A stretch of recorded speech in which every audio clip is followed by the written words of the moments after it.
Welcome back to WagerTalk.com. It's game 2 of the Final Four this Saturday. We're going to take a look at Syracuse and North Carolina.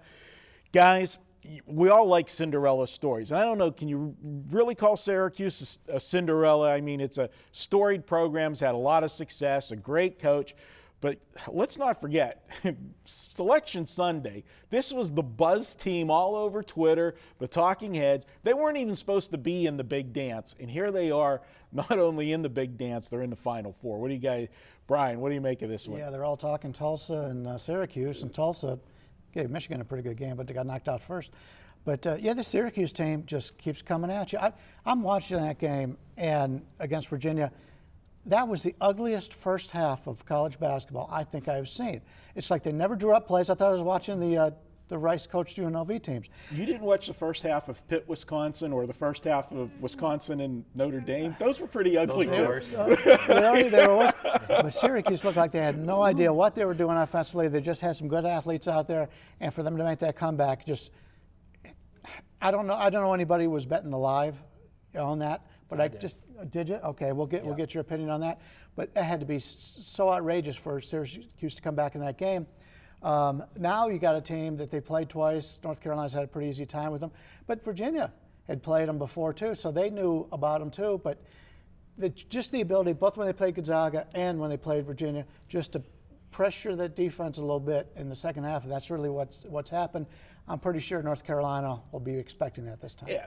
Preston, that's the thing. They changed gears. They changed their whole MO, in like 3 or 4 minutes into the second half because, they were getting blown out. Mm-hmm. Nothing was working. It was almost like, a right-handed boxer going to, left hand. It would switch it up like one of the Rocky movies or something. And Virginia, I'm watching the game and I didn't have anybody in that one, but I'm like, make some adjustments. They're not doing anything. I mean, Bennett was like he was a deer caught in headlights, and I don't know what was going on. Can they do that again a second time against a North Carolina team that now, as we talked about in the first game, when you make a change and now you've got a week to prepare for it, North Carolina is going to prepare for both styles of play from Syracuse. I think Bennett's at fault for almost all of this. You said, can they do it a second time? They did. When they were down 9 to Gonzaga, they did the same thing. They started pressing full court, and that was with like 3 or 4 minutes left, and Gonzaga blew the lead, only scored 1 point. The rest of the game, Syracuse came back and won by 1. So the second time was against Virginia, who for some reason wasn't prepped for it at all. Bennett sat on the sideline just kind of watching their season go down the drain for whatever reason. Didn't really call timeout to try to get the crap together, trying to figure out, what adjustments they can make back. And credit Boeheim and Syracuse for making one, period. But I was very, very surprised to see how poorly Bennett coached that second half.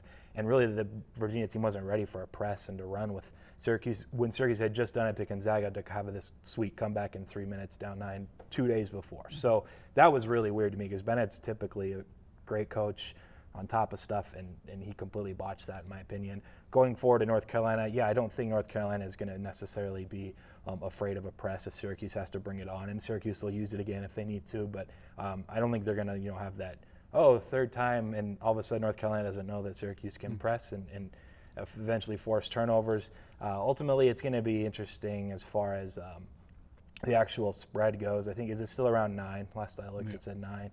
And I think it's a little low, but a lot of the Syracuse recency bias is probably playing a little into that line, and that's fair. I've been pretty down on North Carolina from a power ratings perspective. I bet Notre Dame against them, which wasn't an awful bet at 10 is what the number I got. And Notre Dame was up 1, with 10 minutes left in the second half, and they just let it get away. So, I mean, it's going to come down to, I think, North Carolina winning the game. Are they going to cover? I'm just going to leave it alone. I don't think there's a play here. Ultimately, I do want to make one more point, though, about having the extra time playing in a new arena, which is in a region, Houston, that I think all but one game last year in the regional went under the total. It's going to be tough to shoot against that zone, and North Carolina has kind of outperformed themselves. This season, they're one of the worst three-point shooting teams in the country, like 340th. In the tournament, they've shot really well from 3, actually. And so can they do that in a weird setting, new dome arena, against the 2-3 zone that Syracuse has? They've played them twice before. I'm sure they'll figure their stuff out. They're going to get offensive rebounds and make plays, but I think it'll ultimately come down to that.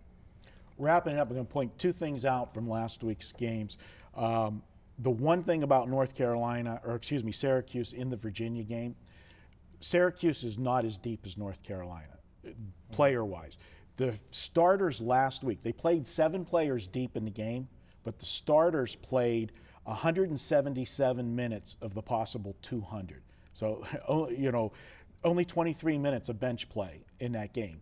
You're not going to be able to do that against a North Carolina team that is deeper. Now, I realize in these bigger games there's going to be a few more TV timeouts, where you can get that little bit of a break. But North Carolina is much deeper. They played 9 deep against Notre Dame, and significant players. The starters logged 143 minutes of the possible 200. So I think that's, if Syracuse has to go to that pressing style, I think with North Carolina being ready for it, they should be. They should have got the memo.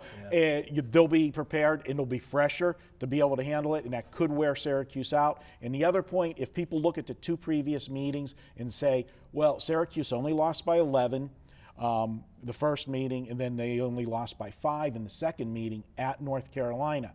The point of the second meeting is North Carolina had already beaten them on the road by double digits, and that was a sandwich game. It was sandwiched right in between the big Virginia showdown with North Carolina and Duke up next. So that was a horrible spot for North Carolina when they played the second time and only beat them by 5.